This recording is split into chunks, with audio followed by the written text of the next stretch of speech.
Oi, eu sou a Marcela, estagiária da Creeper, e hoje eu vou te ensinar a fazer um bom briefing. Mas antes, não esquece de se inscrever aqui no canal e também de seguir a gente lá no Instagram, porque a gente tem vídeo aqui toda segunda, quarta e sexta e conteúdo no Instagram todo dia. Eu vou começar então te falando o que é briefing. O briefing é um documento que contém todas as informações e instruções que o cliente ou marca dá para a agência para orientar os seus trabalhos. Ele é geralmente obtido em uma reunião, que são as famosas reuniões de briefing. É lá que o cliente vai passar todas as informações e instruções para a equipe para que ela possa saber qual é a linha a ser seguida durante toda a ação de comunicação. A grande sacada sobre o briefing é que ele deve ser um constante diálogo entre a agência e o cliente. Então ele deve ser um vai e vem de informações, de instruções, de dados e de necessidades, de demandas que façam sentido para aquela marca. É muito importante na hora de fazer um briefing reforçar para o seu cliente que ele vai precisar ter responsabilidade naquele momento. Então ele vai precisar te passar todas as informações que ele realmente acredita sobre a empresa dele. Porque afinal é ali que você vai se guiar durante todos os seus trabalhos. Então se alguma coisa sair fora da linha, é a partir do briefing que você vai analisar se aquilo foi uma responsabilidade da agência ou do cliente. E ali você vai conseguir identificar o problema.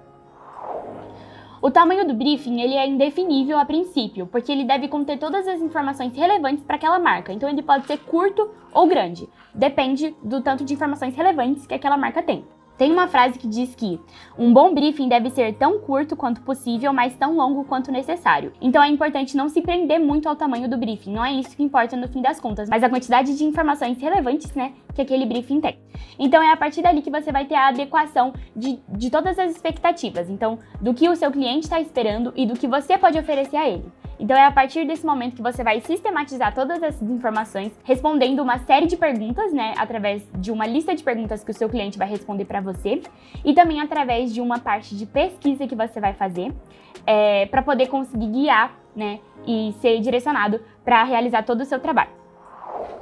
Então, o briefing ele conta com 4 objetivos principais: encontrar e sistematizar as informações, organizar e disponibilizar as informações para a equipe de marketing, inspirar e alimentar ideias e soluções criativas. Então, é a partir do briefing que você vai conseguir associar algumas ideias e dar a elas vida na criação de tarefas para o seu time.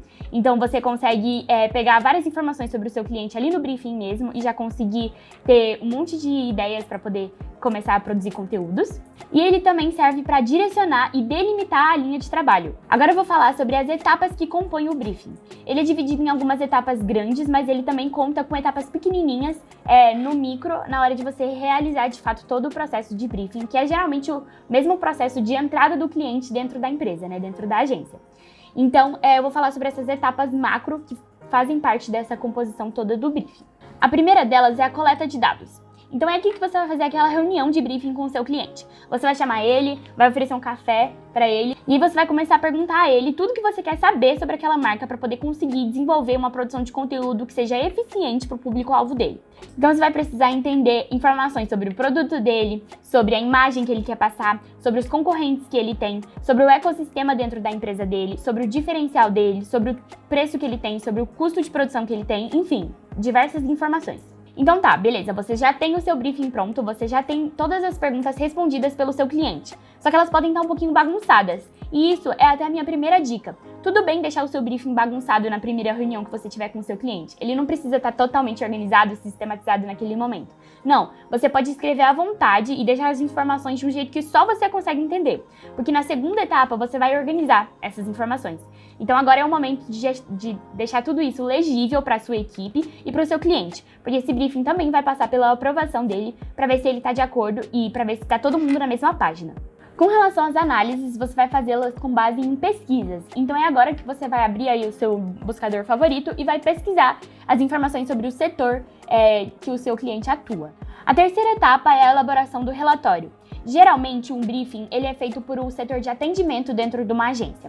Mas não é só o atendimento que precisa ter acesso ao briefing. Todas as áreas daquela agência precisam ter acesso ao briefing para conseguir desenvolver as tarefas que elas precisam desenvolver. Só que esse briefing ele não vai ser disponibilizado na íntegra para todo aquele time. Geralmente o que se faz é um relatório. O relatório, ele vai ser um pouco mais curto, só que ele vai ter todas as informações necessárias para um designer, por exemplo, realizar uma arte para aquele cliente, para uma copy fazer uma legenda para aquele cliente, para social media conseguir achar os lugares ideais para postar aquela arte, aquela copy. Então, ele vai ter que ter todas essas informações para a equipe toda conseguir realizar produções, artes, copies para aquele cliente. A próxima etapa é a apresentação daquele relatório para o cliente, geralmente feito em uma reunião de planejamento. Então, depois que você tem o relatório do briefing feito, o que vai começar a ser feito é um planejamento, que pode ser trimestral, anual, enfim, depende da cadência que você quiser dar aí dentro da sua agência. Mas você vai criar esse relatório e aí você vai incluir os principais destaques que você tem sobre ele dentro do seu planejamento. Então, você vai, quando você for apresentar esse planejamento para o seu cliente, você vai também apresentar os destaques desse briefing. E é nesse momento que você precisa ver se ele está de acordo com tudo que você escreveu ali. A última etapa é a explicação básica para a equipe e a distribuição das tarefas. Então, você já entendeu aquela marca, mas agora é o seu time que precisa entender também. Então, você vai organizar todas essas informações para eles e distribuir elas em tarefas dentro das funções que eles têm. Uma informação adicional é que geralmente é feito um briefing geral sobre aquele cliente, né, ou sobre aquela marca, mas que também podem ser feitos briefings específicos dentro de cada área para poder realizar uma determinada ação. Então, por exemplo, a Marina, quando ela vai fazer um logo, ela geralmente faz um briefing específico para a criação daquele logo, mesmo que o cliente já tenha um briefing geral sobre a marca dele dentro da Creeper aqui. Então, geralmente podem existir outros briefings menores e específicos para conseguir atender às demandas que cada função tem. Se você ainda tem dúvidas sobre o briefing ou gostaria de receber um questionário completo para poder conseguir perguntar para o seu cliente, fique ligado que logo vai sair um vídeo que eu vou te disponibilizar o material completo que a gente usa para poder fazer as perguntas para os nossos clientes aqui na Creeper e também vou te dar orientações sobre como você pode usar esse questionário. Então, se você ainda não ativou o sininho, ativa para não perder esse vídeo. É isso, espero que você tenha gostado. Não esquece de se inscrever aqui no canal e seguir a gente lá no Instagram também. Até mais!